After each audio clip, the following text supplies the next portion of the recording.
ప్రభుత్వం ద్వారా బీసీలకు అందవలసిన నిధులను ఈ వైసీపీ ప్రభుత్వంలో ముఖ్యమంత్రి జగన్మోహన్ రెడ్డి పక్కదారి పట్టించి బీసీలకు తీవ్ర అన్యాయం చేశారని, బీసీల ద్రోహి ముఖ్యమంత్రి జగన్మోహన్ రెడ్డి అని మాజీ మంత్రి చింతకాయల అయ్యన్న పాత్రుడు విమర్శించారు. పిఠాపురం నియోజకవర్గంలో తెలుగుదేశం పార్టీ రాష్ట్ర అధికార ప్రతినిధి పిఠాపురం మాజీ ఎమ్మెల్యే వర్మ ఆధ్వర్యంలో జైహో బీసీ సభలు నేటి నుండి ప్రారంభమయ్యాయి. ఇందులో భాగంగా పిఠాపురం మండలం చిత్రాడలో జైహో బీసీ కార్యక్రమాన్ని తెలుగుదేశం పార్టీ రాష్ట్ర అధికార ప్రతినిధి పిఠాపురం మాజీ ఎమ్మెల్యే వర్మ ఆధ్వర్యంలో నిర్వహించారు.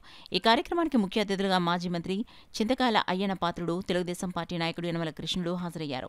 ముందుగా తెలుగుదేశం పార్టీ వ్యవస్థాపకుడు మాజీ ముఖ్యమంత్రి ఎన్టీ రామారావు విగ్రహానికి మాజీ మంత్రి చింతకాయల అయ్యన్న పాత్రుడు, యనమల కృష్ణుడు, మాజీ ఎమ్మెల్యే వర్మ పూలమాలలు వేసి ఘనంగా నివాళులర్పించారు.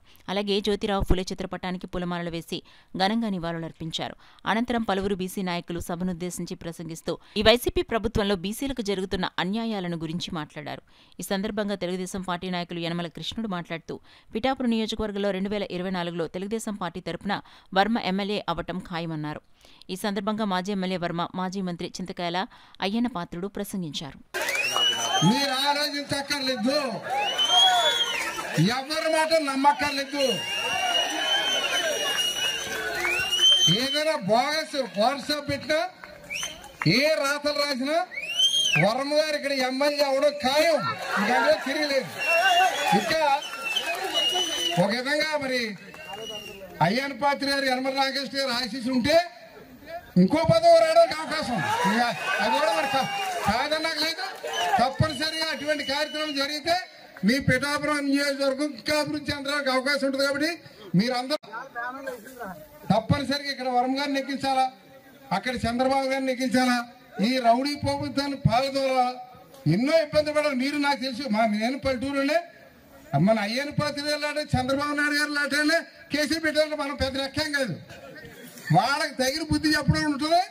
ఖచ్చితంగా అధికారం వచ్చేదాకా మీరు అందరూ కష్టపడే బాధ్యత ఉందని కూడా ఈ సభాముఖంగా తెలియజేసుకుంటూ, మరి ముఖ్యంగా ఉప్పాడలో జామదాన్ని వేయాలంటే చిన్నపిల్లలు ఉండాలి.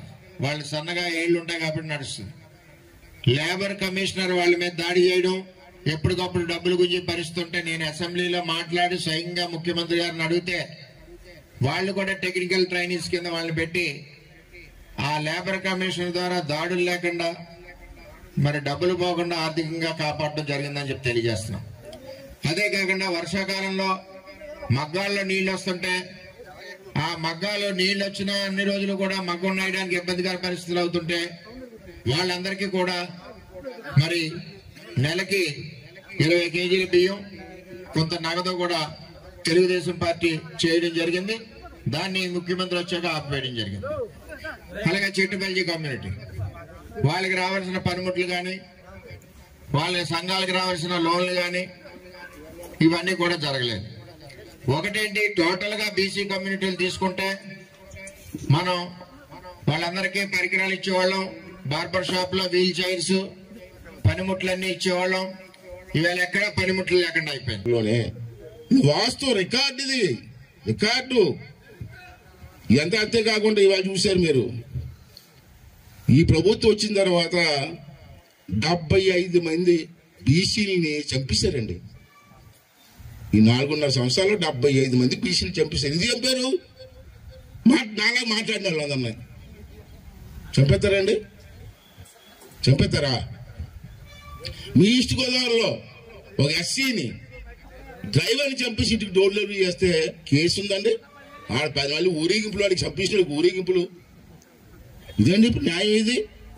ఇది ప్రభుత్వం అండి, ఇది పరిపాలించే విధానం అండి. ఇది అసలు మాట్లాడాల్సిన, సమాజంలో మాట్లాడాల్సిన అవసరం లేదండి. మాట్లాడితే కేసు పెడతారండి ఇవాళ. అది కాకుండా 70,000 మంది బ్యాక్లాగ్ పోస్టులు అండి. 70,000 మంది బ్యాక్లాగ్ పోస్టులు బీసీలు ఫిలప్ చేయలే. మేము కుర్ర చదువుకున్న వాళ్ళు లేరా? 70,000 మంది పోస్టులు ఫిలప్ చేయకుండా ఆప్ చేస్తావా?